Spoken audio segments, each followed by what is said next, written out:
7 concilios ecuménicos. ¿A qué nos referimos con 7 concilios ecuménicos? Los concilios ecuménicos eran reuniones oficiales de líderes eclesiásticos de todo el mundo cristiano. O sea, en ese tiempo habían, se llamaban así iglesias, en ese tiempo era, no sé cómo decirlo, sedes. Estaba la de Roma, la de Antioquía, la de Jerusalén. Y iba creciendo el evangelio, pero llegaba algún problema, ¿no? Llegaba alguna dificultad, como por ejemplo alguien que decía que Cristo no era Dios, que era una persona creada, la primera creación de Dios. Entonces todos lo analizaban, todos lo checaban, entonces se reunían para ver qué disciplina tenían que seguir.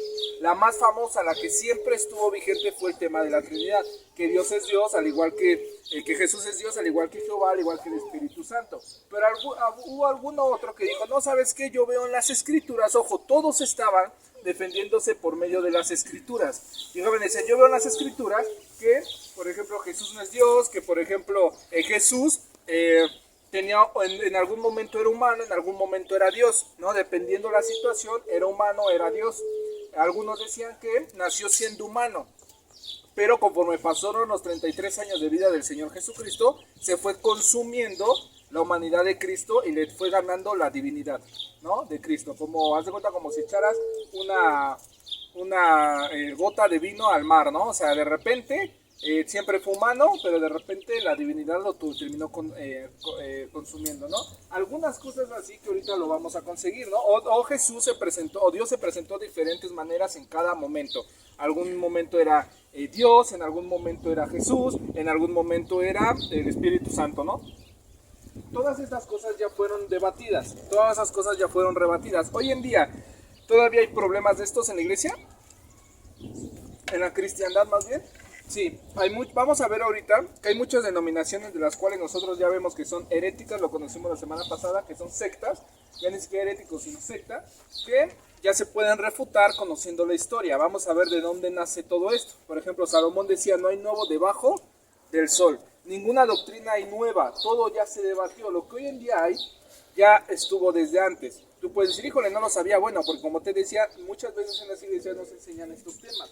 Pero sí, conforme vamos conociendo la historia de los concilios, de los cismas, los cismas son divisiones que se hizo en la iglesia, vamos a conocer, vamos a revisar que ya son cosas que ya se estuvieron debatiendo. La palabra ecuménico significa que representan la totalidad en un conjunto de iglesias. Esto es muy importante. Todas las iglesias, no tal vez todas en número, pero todas estaban representadas, ¿no? Por ejemplo, un líder de Constantinopla, uno de los obispos de Constantinopla, tenía estas ideas, ¿no? Tenía estas doctrinas heréticas. Entonces tenían el concilio, ¿dónde? En Constantinopla. Por eso hay concilios en Efeso, concilios en Constantinopla, o también quien los inaugura. Por ejemplo, el concilio lo inauguró Constantino, ¿no? El rey, el emperador en ese tiempo, ¿no? Lo lleva a cabo y se hace en Constantinopla. ¿Por qué? Porque ve el problema de Arrio, y ahorita lo vamos a conocer. Entonces todas las iglesias en conjunto estaban reunidas, como te digo, tal vez no en número, pero sí, ¿cómo? Mandaban representantes, ¿no? Mandaban diáconos, mandaban algunos representantes, ¿para qué? Para este concilio, ¿no? El objetivo de estos concilios era debatir diversos temas de teología y práctica eclesiástica y tomar decisiones obligatorias en la iglesia. No podían permanecer siempre los cismas, tenían que permanecer unidos en cuanto a la doctrina y como vemos en cuanto a la práctica. Por ejemplo, aquí vemos un dato muy importante, muy importante, que es en este tiempo se mantenía una unidad todavía mayor. Hoy en día hay muchas prácticas que quieren ser ecuménicas. Hoy en día existe el ecumenismo. ¿Quién crea este ecumenismo? ¿Alguien ha escuchado acerca de que hoy en día hay ecumenismo? Que son como que el unir a todas las creencias. ¿Sí? ¿Quién lo gobierna hoy en día? ¿Quién lo lidera? La Iglesia Católica, ¿no? Lamentablemente, ¿pero qué crees? Que no empezó como Iglesia Católica. De hecho, ellos no estaban invitados. ¿Sabes quién inició el ecumenismo en el mundo? Los protestantes. ¿Sabes qué querían hacer los protestantes? Unificar a las doctrinas, unificar a las denominaciones. Hola amigo, pásale. Unificar a las denominaciones para todos que predicar una misma cosa, para todos empezar a ganar almas para Cristo. Bajaban los pentecostales, bajaban los metodistas, bajaban todos los que vimos la semana pasada, ¿no? Los luteranos todos bajaban y empezaban acá a formar ecumenismo. ¿Para qué? Para unir y ganar almas para Cristo. Lamentablemente es que un día a alguien se le ocurrió invitar a los católicos y entonces los católicos tomaron ¿qué? El mando y ahora quieren meter también a testigos de Jehová, mormones y ahora yo me puedo ecumenizar o unir con alguna doctrina pentecostal, bautista y eso ya lo vimos que sí. ¿Por qué? Porque alguien así, dígame, ¿por qué? Porque yo sí me puedo unir, por ejemplo, con un pentecostal, pero a predicar el evangelio, tal vez no como iglesia local, pero a predicar el evangelio de mi hermano lo voy a ver en el cielo, pero a un testigo de Jehová, a un mormón, no. ¿Cuál es la diferencia? La doctrina, ¿no? La fe que profesan, sí, más o menos los dos profesan en Cristo. La doctrina, bueno, los dos creen que, por ejemplo, un testigo de Jehová te va a decir que la salvación empieza a ser por medio de ¿qué? De Cristo, igual que en la iglesia católica. Es por la base que tenemos, que es la Trinidad. Sí, puede ser un punto. Sobre todo por la ortodoxia, acuérdense. Porque una cosa son dogmas y una cosa son doctrinas. Por ejemplo, hay doctrinas heterodoxas que vimos, ¿no? Por ejemplo, las lenguas que para nosotros son heterodoxas. Es un error que se tiene, pero no golpea la ortodoxia, no golpean los dogmas. Un dogma, ¿se acuerdan que hasta vimos el dogma? Yo creo en un Dios Padre, en Dios Hijo, en Dios Espíritu Santo, los tres uno, nacido una mujer, una virgen, de María siempre virgen, de María Virgen, perdón, siempre virgen le agregaron los católicos, pero de María Virgen, ¿no es así? Entonces, cuando fallan al dogma, cuando fallan al decir que Jesús no es Dios, que el Espíritu Santo es solo una fuerza activa, entonces ya no es mi hermano porque ya no profesa el mismo Dios.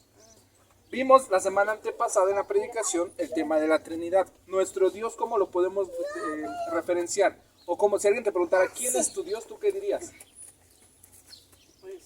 La Trinidad, ¿no? Dios Padre, Dios Hijo. Trino, el Dios de la Biblia. Porque no hay otro Dios en la historia que exista que sea trino, más que el Dios de la Biblia. El Dios de la Biblia menciona trino. Entonces, la idea del ecumenismo de antes era unir la cristiandad, ¿no? Hoy en día, el ecumenismo es...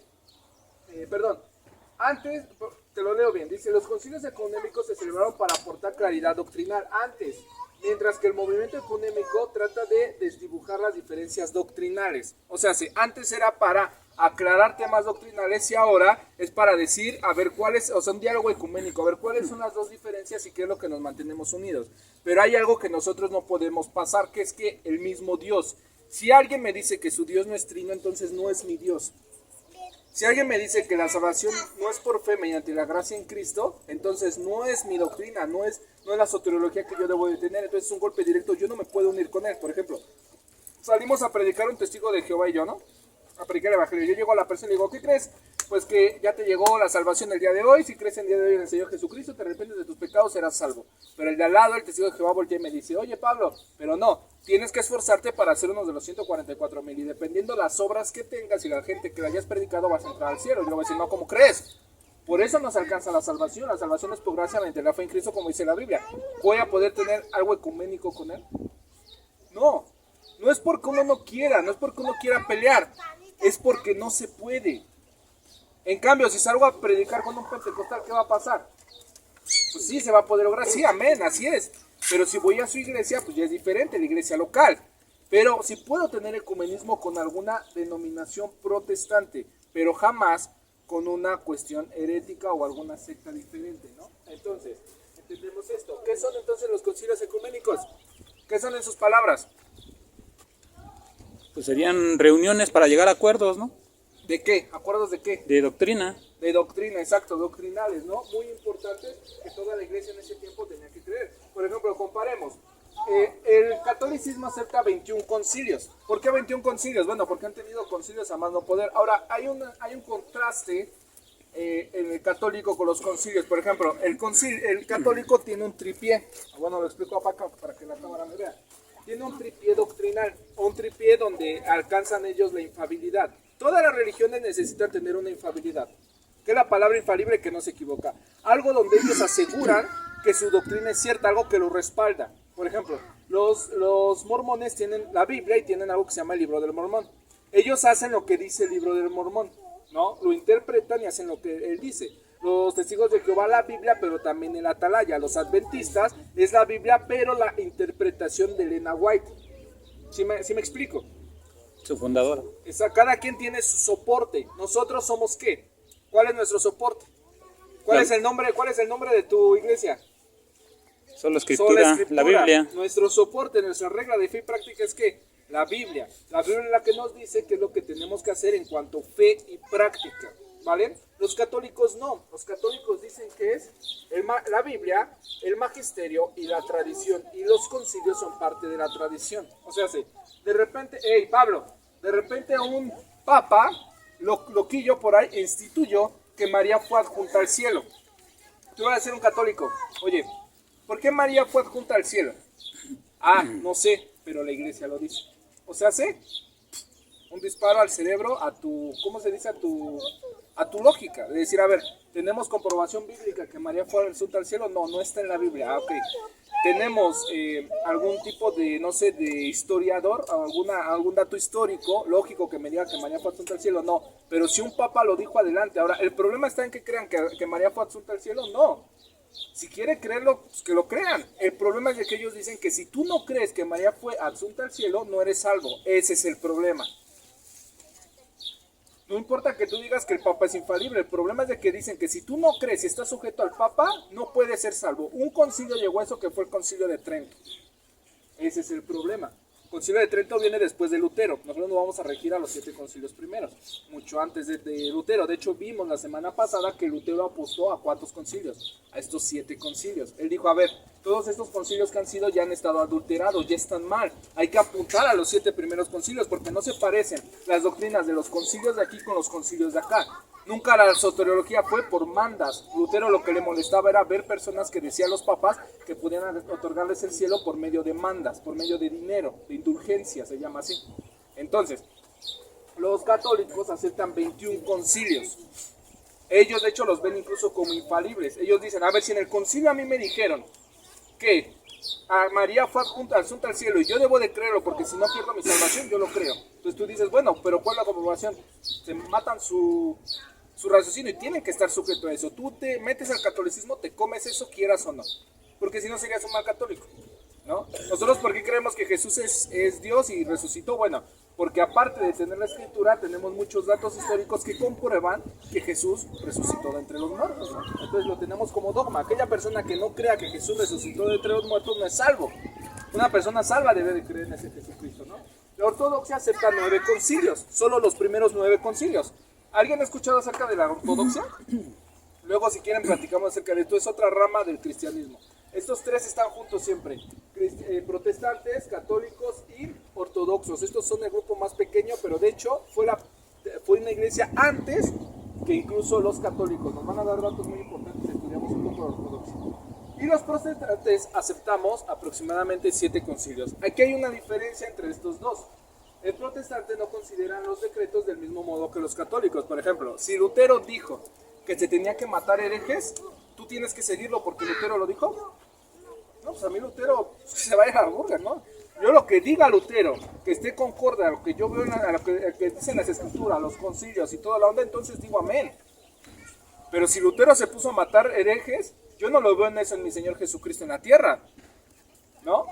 Entonces yo no tengo por qué matar herejes, es la diferencia, ¿no? Si el concilio a mí me dice que las imágenes pueden ser en el 7º concilio, puedes tenerlas, no por forzosamente yo debo de tenerlas.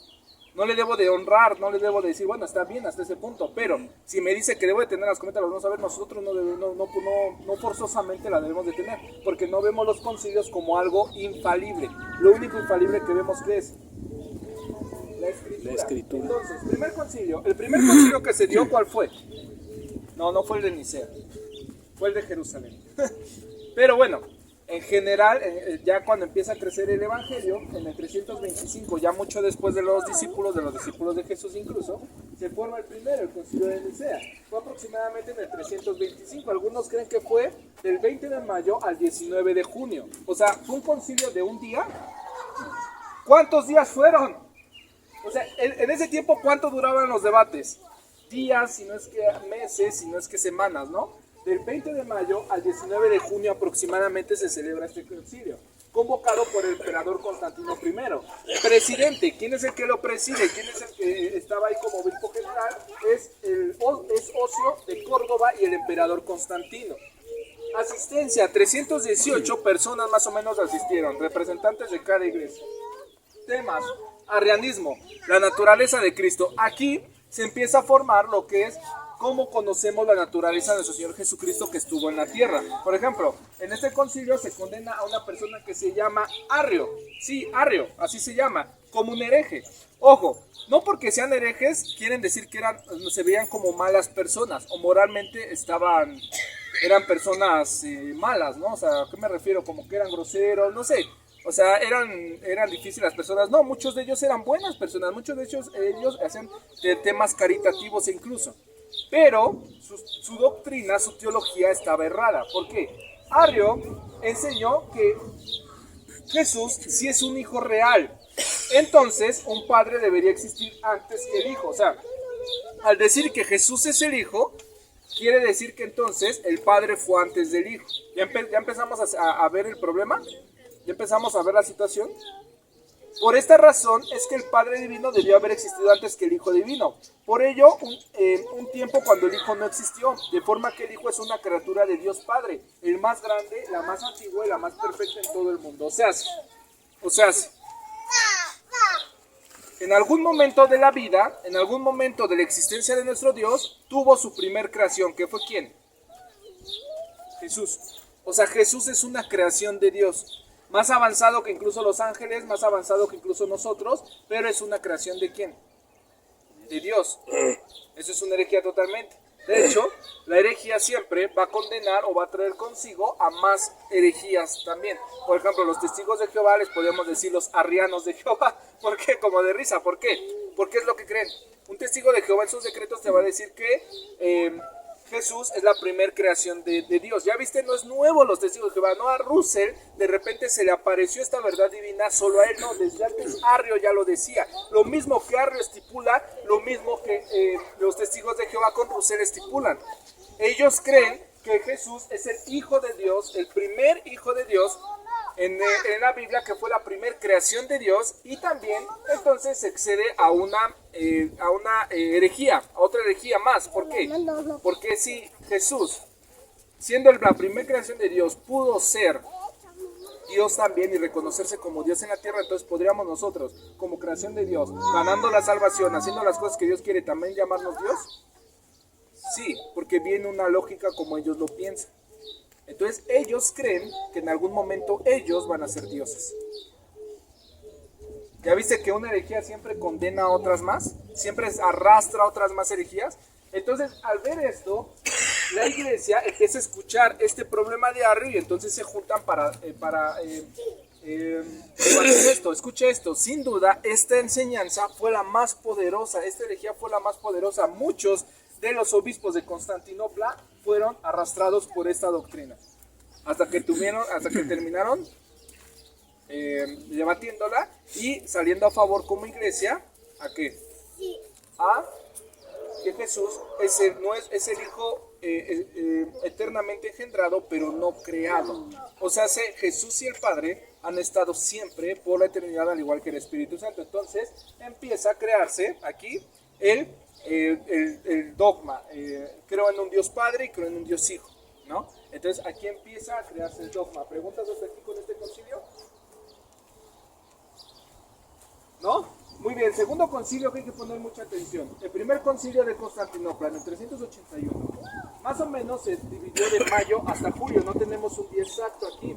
Convocado por el emperador Teodosio I. Presidente Timoteo de Alejandría, asistencia de 200 a 250. Aquí vamos a tener que ver el tema del apolinarismo, sabelianismo y el tema del Espíritu Santo. Ok, ya se afirma que está Dios Padre, que es Jehová Dios Padre, y está Dios Hijo. Ahora, ¿quién es el Espíritu Santo? Terminando este concilio, se forma la tan famosa llamada Trinidad. ¿Ok? ¿Por qué? Porque aquí se empezó a debatir cuál era el papel del Espíritu Santo. Sí, ya había problemas de los cuales creían que era solamente una fuerza activa el Espíritu Santo. ¿Qué religión o qué secta cree que solamente es una fuerza activa el Espíritu Santo? Los testigos. Los testigos de Jehová. ¿Ok? Ellos creen también que el Espíritu Santo solamente es una fuerza activa. No sé si los mormones también. No sé. Creo que sí, creo que sí. Tal vez sí, habría que investigarlo.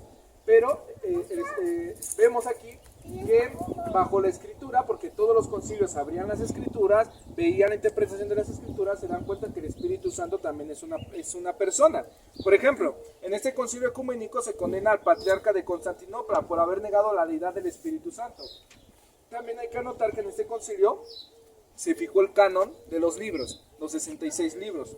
El concilio también condenó el apolinarismo, que enseña que no había mente o alma humana en Cristo. O sea, ellos creían en el apolinarismo. El sabelianismo es el tema del Espíritu Santo. El apolinarismo creían que en Jesús no había nada de alma del espíritu de humana. O sea, se caminaba casi como un zombie, ¿no? Era un humano, pero su alma, su espíritu era 100% Dios. No tenía alma, no tenía espíritu, nada, solamente tenía como la carcasa humana, ¿no? Es algo que se condenó, pero esto no se vio tan fuerte. Lo que aquí se trata, o lo general, porque en cada uno hubo otros temas que se condenaron, otros temas que estuvieron platicando, pero lo general fue el tema del Espíritu Santo y el apolinarismo, ¿vale? Pero este se explica en el otro. ¿Preguntas hasta aquí? ¿No? Muy bien. Si es mucha información me dicen para pararle y lo dejamos para la siguiente semana. Concilio de Efeso, en el 431, el tercer concilio ecuménico, del 22 de junio al 31 de julio. Aquí nada más aproximadamente fue mes y medio, convocado por el emperador Teodosio II, ¿ok? Presidente Cirilo de Alejandría. Asistencia aproximadamente 150 personas. Aquí hay algo muy importante. Aquí se condenó a alguien que se llamaba Nestorio, ¿ok? Esto es muy importante y entendemos lo que es la Teotocos. La semana pasada tuvimos un debate en la iglesia, hablando acerca de ¿qué? Lo de María. De lo de María, exacto. De que si María es la madre de Dios. ¿Dónde se empieza este debate aquí? Nestorio es el que ataca esta doctrina verdadera de que María es la madre de Dios. Y se le conoce a su movimiento como el movimiento nestoriano. Y entonces se le pone a la naturaleza de Cristo como Teotocos. ¿A qué se refiere con Teotocos? Que tiene una doble naturaleza. Se condenó a Nestorio, patriarca de Constantinopla, ya que Nestorio predicaba que Cristo, el hombre, no era Dios. ¿Ya viste? Aseveraba que Dios habitó con él en un templo y llegó a ser Dios gradualmente. O sea, sí, empezó como humano y empezó gradualmente siendo Dios. De hecho, ellos manejaban algo que se llamaba la cadena de la deidad. Cuando la Biblia menciona que el Espíritu Santo desciende sobre Jesús, entonces, ¿qué pasa? Empezó ahí a ser Dios, luego la transfiguración empezó a ser Dios y hasta que resucitó ya era Dios completo. Eso no puede ser. ¿Por qué? Porque la doctrina asegura que Jesús era Dios y humano desde la concepción de María, desde que nace de María, ¿no? En definitiva, enseñaba que había dos personas en Cristo, una humana y otra divina. Nestorio negó que María, la Virgen, es la madre de Dios. A la Virgen le dio el título de Cristotocos, porque había dado a luz a Cristo, pero en ninguna manera Teotocos, pues no pudo haber dado la luz a Dios. Se dice que enseñó que había dos personas separadas en Cristo encarnado, o sea, ahorita mi amor, te las lavo, ¿va? No te la metas a la boca. O sea, este Nestorio decía que había momentos en los cuales Jesús era hombre y Jesús era Dios. Por ejemplo, cuando él tiene dudas para ir a la cruz, que dice, Señor, pasa de mí esta copa, no se haga mi voluntad sino la tuya, en ese momento él estaba siendo solamente hombre. O sea, como que la deidad y la humanidad iban y venían. ¿No han escuchado eso? Yo lo escuché mucho tiempo predicándose en las iglesias, bautistas incluso. Yo nunca fui parte de una iglesia pentecostal, visité alguna que otra, pero jamás fui parte de una, ya siendo salvo. Yo he escuchado eso, que en el momento de la cruz quien estaba hablando solo era la naturaleza de Cristo. En ese momento Cristo no era Dios. Bueno, eso es una herejía. No, estaba Dios. Siempre Jesús fue Dios y fue humano hasta su regreso. ¿Vale? Siempre tuvo una dualidad, dos personas en Cristo, o dos naturalezas, la humana y la deidad, ¿no? ¿Preguntas hasta aquí? Entonces podemos nosotros definir la doctrina de la Teotocos. La Teotocos dice que Dios tiene dos naturalezas. Entonces, sí se tiene bien definido que María es la madre de Dios. ¿Por qué? Porque siempre Jesús en la tierra fue Dios, siempre, pero también fue humano. ¿Tenía cuántas naturalezas Cristo? Dos naturalezas Cristo, que era humano y Dios, 100%. En ningún momento de repente Cristo fue Dios, o en algún momento de repente fue humano, no. Desde que nace hasta que regresa al cielo fue siempre humano y fue Dios, ¿no? Nos referimos a la Teotocos. Pregunta de examen, ¿qué es la Teotocos? ¿Vale? no, no es cierto, no va a haber examen. Cuarto concilio, ¿vale? ¿Preguntas hasta aquí? Muy bien. Concilio de Calcedonio en el 457. Fecha 451, perdón. Del 8 de octubre al 1 de noviembre. Más o menos un mes aquí se aventaron, ¿no? Convocado el emperador Marciano. Presidente de los legados papales Pascasio, Lucencio y Bonifacio. Asistencia aproximadamente 520 personas. Estuvo grande este concilio. Temas, el nestorianismo. Todavía se estaba debatiendo el nestorianismo, imagínate. El eutiquismo y monofisismo, la naturaleza de Cristo en la Teotocos, o sea, todavía estaba este problema. Hoy en día todavía está este problema. Sí, de hecho, si nosotros decimos que María fue la madre de Dios, de Jesús solamente el humano, estamos siendo nestorianos. Quiero aclarar muy bien, porque cuando yo digo que María solo es la madre humana de Jesús, entonces no estoy dándole el golpe a María, porque María no es relevante, que María no es principal en la doctrina protestante. Pero le estoy dando el golpe directo a Cristo, no a María, porque estoy separando la deidad de Cristo con la naturaleza humana de Cristo. ¿Sí me explico? Entonces, yo para decir que no soy nestoriano, más bien cristiano protestante, en los concilios se defendió que María era la madre de Dios, porque María fue madre de las dos humanidades, de las dos naturalezas de Cristo, ¿no? En el concilio de Calcedonia se condena el monofisismo. La palabra proviene del griego mono, única, porque Eutiaques negó que Cristo tuviera una naturaleza humana verdadera. La naturaleza humana, sostenía Eutiaques, se absorbió y fue alcanzada por la naturaleza divina. Cristo solo tiene una sola naturaleza, que es la divina. El monofisismo no negaba que antes de la encarnación había una naturaleza divina y una naturaleza humana, pero aseveraba que estas dos naturalezas solo formaban una después de la unión. Le tomó a Flavio, que fue el que defendió la Teotocos, dijo: Cristo es uno, aun siendo Dios y hombre a la vez. En él hay confusión, sin confusión, sin mezcla, dos naturalezas distintas, cada una de las cuales tiene sus propias facultades y operaciones, pero esta dualidad de operaciones se refiere a un sujeto único, a una persona única. Describió y delineó la unión, escuche esto, otra pregunta de examen, hipostática. O sea, a esta unión de Cristo se le llamó la unión hipostática. Cuando yo digo que Cristo tuvo una unión hipostática, estuvo unido como humano y como Dios, porque es un Teotocos, o sea, las dos naturalezas las tenía Cristo. Tiene dos naturalezas, la humana y la de Dios. Entonces Flavio es el que defiende la doctrina verdadera y entonces condenan el monofisismo. ¿Qué es el monofisismo? Otra pregunta de examen es lo que te decía, que Cristo nace siendo humano y la naturaleza divina, perdón, humano y divino, y la naturaleza divina le va absorbiendo la humana. O sea, así me explico, como que le va ganando, como que de repente llegó un punto de la vida y dice el que crea el monofisismo, que en el momento de la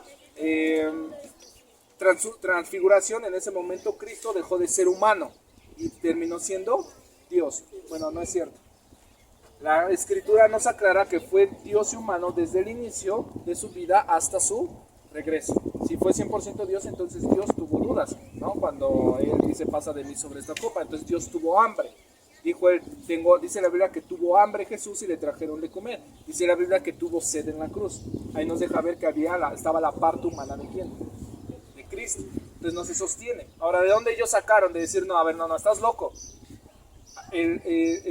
Tenemos la parte de Cristo de la Teotocos, no la sacaron porque quisieron o porque se pusieron necios, sino revisaron dónde, en Escritura, ¿no? Llegaron a un acuerdo donde en Escritura. ¿Preguntas aquí? Muy bien, estamos terminando. Antepenúltimo, concilio de Constantinopla en el 553, convocado por el emperador Justiniano I, presidente Eustiquio de Constantinopla, otra vez, asistencia 152. De nuevo, el nestorianismo y el monofisismo, la naturaleza de Cristo y la Teotocos, lo mismo se estuvo debatiendo aquí. ¿Por qué? Hoy en día sigue lo mismo, hermanos, mugre nestorio, no para. Hoy en día sigue lo mismo y lamentablemente en las iglesias cristianas. Un cristiano te va a decir: no, es que no le puedes decir que es la madre de Dios, porque ¿cómo ella va a ser la madre de Dios? La estás adorando, eres un católico romano. No, sí soy católico, pero no romano. De hecho, tú también eres católico, no romano. Pero tú que eres protestante evangélico, sí eres católico.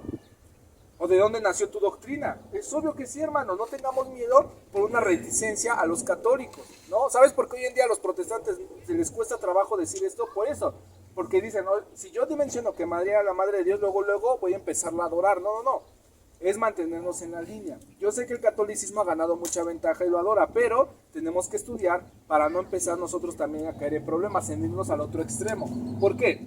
Porque no podemos negar nuestro legado también como católico. La palabra católico, ¿sabemos qué significa? Universal. Pues somos católicos sí porque creemos en el Evangelio universal, ¿no? Creemos que el Evangelio solo es para los mexicanos, no, creemos que es para cualquier persona que viene a Cristo. Entonces somos católicos.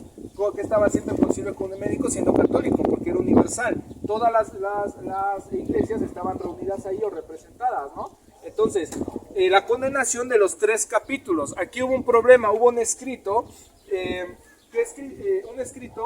se llamaba Los 3 capítulos. En este concilio la persona de Teodoro de Mopuestia, que fue quien escribe la carta, se es condenado porque esta carta estaba distribuyéndose en todas las iglesias y tenía ideas y tenía doctrinas nestorianas. Entonces, al ver esta carta, pues todos se levantan y empiezan a juntar un concilio para revisar la carta y ver que era nestoriana y rechazarla. O sea, el problema aquí fue una carta que se llamaba Los 3 capítulos, una carta que literalmente tenía 3 capítulos.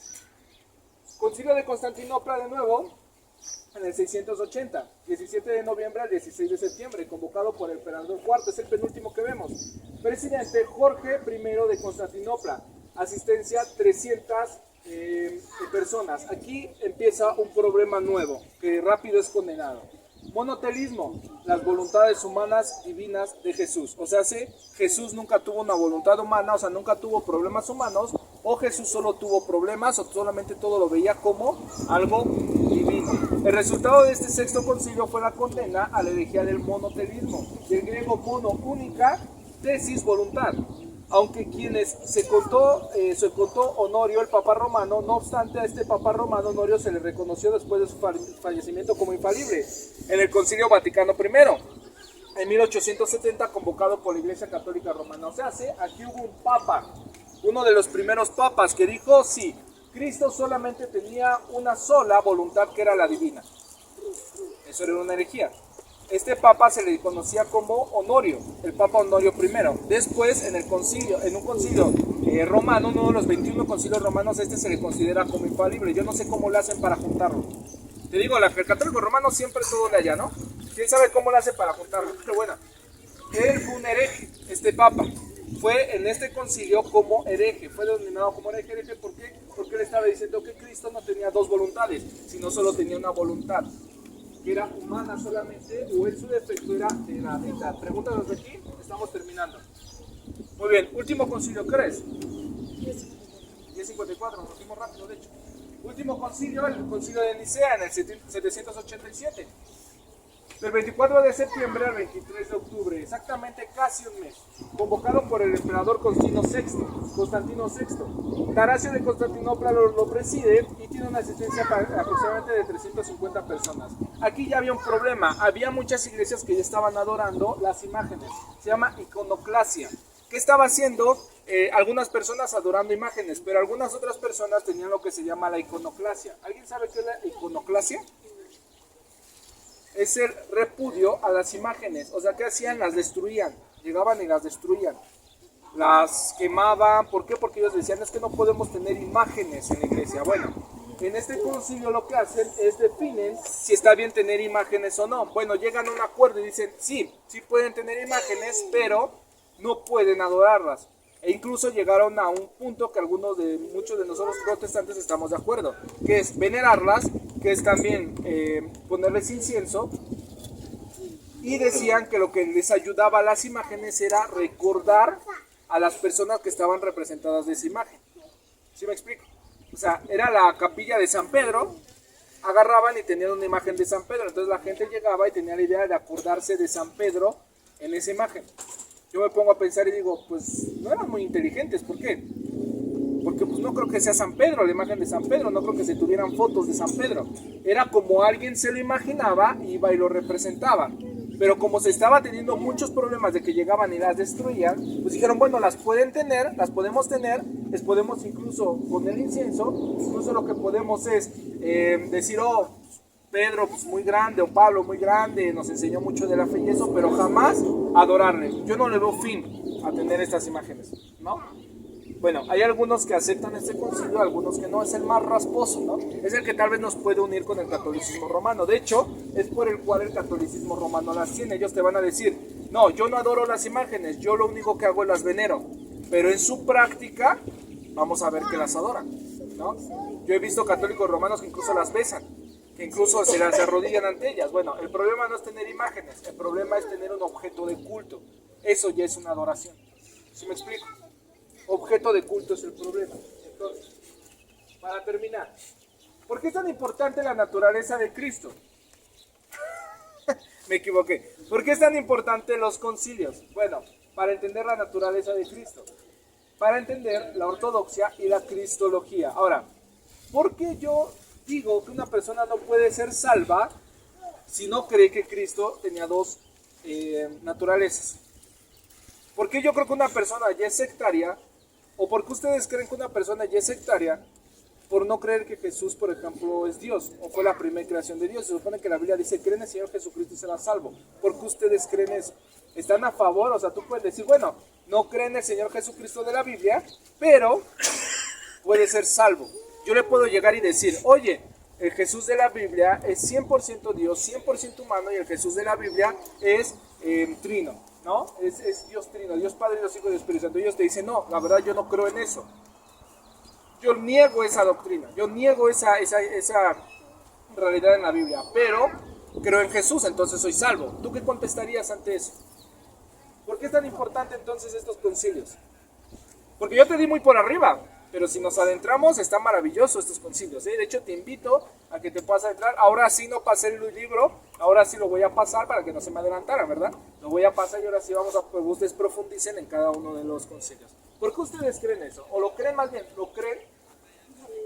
¿Creen que una persona puede ser salva si no cree en el Dios Trino? No. ¿Por qué? Bueno, pues porque él, bueno, si él dice que no cree en Dios, pero cree en Jesús, pues tiene una verdad a medias, ¿no? O un conocimiento a medias, porque creer en Jesús es ya creer en Dios. Sí, bueno, Jesús lo dijo, ¿verdad? ¿Creéis en mí? ¿Creéis en Dios? Sí, lo dijo Jesús, muy bien. Si rechazas a Jesús, no estás creyendo en el Padre, puede ser muy bien. ¿Quién más? De hecho, hoy en día es el problema que tienen los judíos ortodoxos, que ellos creen que Jesucristo fue un profeta más. Incluso ellos creen que Jesucristo no era Dios, porque si hubiese sido Dios hubiera podido salvar al pueblo de Israel, como ellos creían que podría salvarlo. Pero como era un simple hombre, no hizo más que guiarlos en una religión, vamos a decirlo así. Pero Jesucristo no era Dios según ellos, porque si no hubiera salvado a su pueblo, que se suponía que eran ellos, ¿no? Ok. ¿Puede ser? ¿Qué más? ¿Alguien más? Muy bien. Pues sería como hacer mentiroso a Dios, ¿no? Porque dice que el que se acerca al Hijo está con el Padre, ¿no? Sí, puede ser. El tema es esta la pregunta. ¿Es importante saber la naturaleza de Cristo en verdad? ¿Quién era Cristo en la tierra? Yo no creo que es importante, yo creo que es vital. Vital saber, es muy vital. Ahora, el punto es una persona no conoce a Jesucristo, empieza a ser salva ya conociendo la naturaleza de Cristo. O sea, ¿quién de aquí es salvo y ya conoció la naturaleza 100% de Cristo? Estos términos, ¿no? De Teotocos, ¿no? Esos términos de que Jesús era 100% Dios, 100% humano. ¿Quién de aquí? Así fue. Recibió a Jesús y ya sabía que Jesús era... No, la verdad es que muy raros, ¿no? Si no es que imposible eso. Bueno, va creciendo en el evangelismo y eso es parte del Espíritu Santo que está en él. Entonces, una persona que está buscando a Dios, puede ser que lo esté buscando incluso en una iglesia como la pentecostal unicitaria, ¿no? Como los testigos de Jehová, los católicos. Sí, puede ser que incluso sea salva, pero en algún momento el Espíritu Santo, dice la Biblia, porque es una promesa, los va a llevar a toda verdad, ¿no? Empieza a ser salvo ahí y viene ¿a dónde? A la verdad. Muchos lo pudimos ver. De hecho, el mismo Lutero salió de la iglesia católica romana. Entonces, ¿hay salvación de otro lado? Sí, pero cuando conocen esto, entonces empiezan a salir. Ahora, ¿qué pasa si una persona dice, no, yo ya lo vi, yo ya lo analicé porque hay muchos y deliberadamente te dicen, no, yo no lo creo, bueno, se está condenando. Yo quiero seguir creyendo que Jesús era solamente humano, yo quiero seguir creyendo que Jesús no es Dios, solamente era un profeta de la predicación. Ok, mira, ¿sabes qué? Yo me lavo las manos como Pilato casi, yo ya te dije que no es así, ya es decisión de cada quien, ¿no? O sea, si tú estás persistiendo en una herejía y estás jugando con tu salvación. Porque dice la Biblia que los herejes no tendrán parte con Dios, ¿no? Entonces sí es muy importante que nosotros creamos. Hay muchos que sin saberlo están cayendo en herejía diciendo, no, la madre de Jesús no es la madre de Dios, no, sí. Esto nos ayuda a conocer la historia. El que no conoce la historia está condenado a repetirla. Estamos cayendo en herejías por desconocer que la historia. Pero si creemos en una Trinidad, pues es lógico que es la madre de Jesús y de Dios, ¿no? Sí, pero hay muchos cristianos que tienen esa reticencia. O sea, yo he visto a muchos cristianos, de hecho la mayoría, que así están. Sí. No conocí una iglesia que sí te diga abiertamente, sí, María es la madre de Dios. De hecho lo mencionas y puede crear un cisma en la iglesia, ¿no? Ese es el problema, que existe mucha ignorancia hoy en día con nuestro legado en cuanto a la cristiandad. Ahora, ¿quién de aquí ha escuchado hablar de Spurgeon? Bueno, ahorita nosotros. Muchos. ¿Quién de aquí ha escuchado hablar de Izquierda Arroyo? De MacArthur, de Josh McDowell, ¿no? De Lutero, digo, de Lucado, ¿no? Todos, ¿verdad? Pero ¿quién ha escuchado hablar de San Agustín de Hipona? ¿Quién se ha leído un libro? ¿Quién se ha leído un libro de Irineo de León? ¿Quién se ha leído un libro de Anastasio? Yo sí, pero por la universidad. Por la universidad, ok. ¿Quién se ha leído un libro de los padres de la iglesia? Por ejemplo, de Ignacio de Antioquía, ¿no? De Policarpo. Ese es el problema, que no está mal, leemos de muy para acá y está bien hasta cierto punto, pero no debemos de descuidar nuestro legado porque es muy importante, ¿no? Entonces, para terminar, bueno, ya los dimos, ¿no? ¿Algún comentario, alguna duda? ¿No? Muy bien.